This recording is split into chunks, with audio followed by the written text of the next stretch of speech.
Get to the other technical buys and sells, let's invite Mr. Rajan Mathews, the Director General of the COAI. He joins us all the way from Sweden, I believe. Morning, Mr. Mathews, and very sorry for waking you up this early.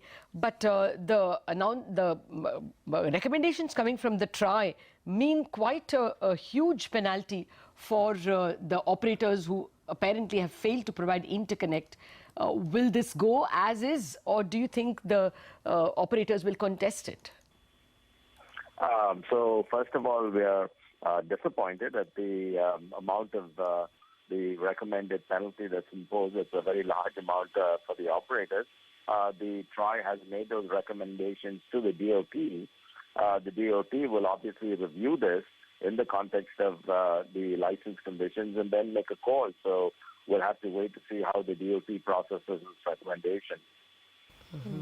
So you'll wait to hear from the DoT, or you all will proactively make a recommendation or a plea to the DoT?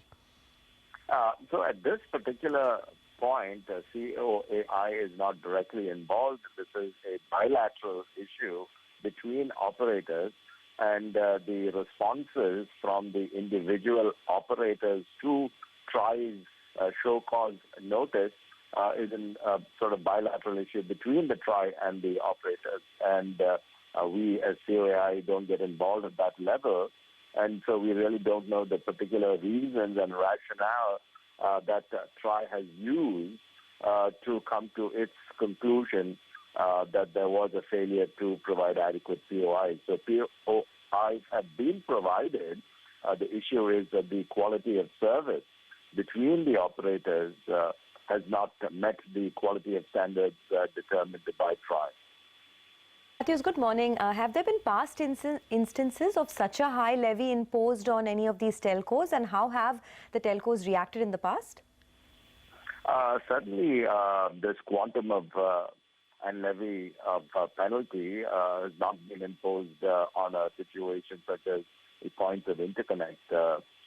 Previously, points of interconnect had been sorted out between the operators, and so this large quantum obviously is come as a bit of a surprise.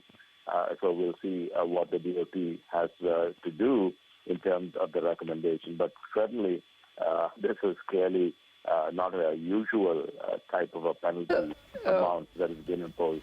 Mr. Mathews, in the past, has the DoT a record of reviewing what the TRAI recommends, or does it normally toe the line? No.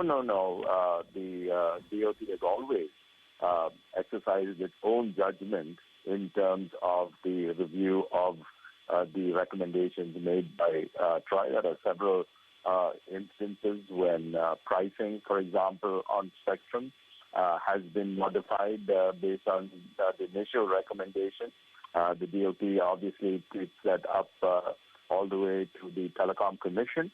The Telecom Commission is a multi-department represented organization or a committee, and so there is a review process to ensure that the recommendation is appropriate and the conclusions have in many instances been modified from the initial position adopted by TRAI. All right, Mr. Mathews, we'll leave it at that. Thank you for giving us your quick thoughts and joining us this morning. So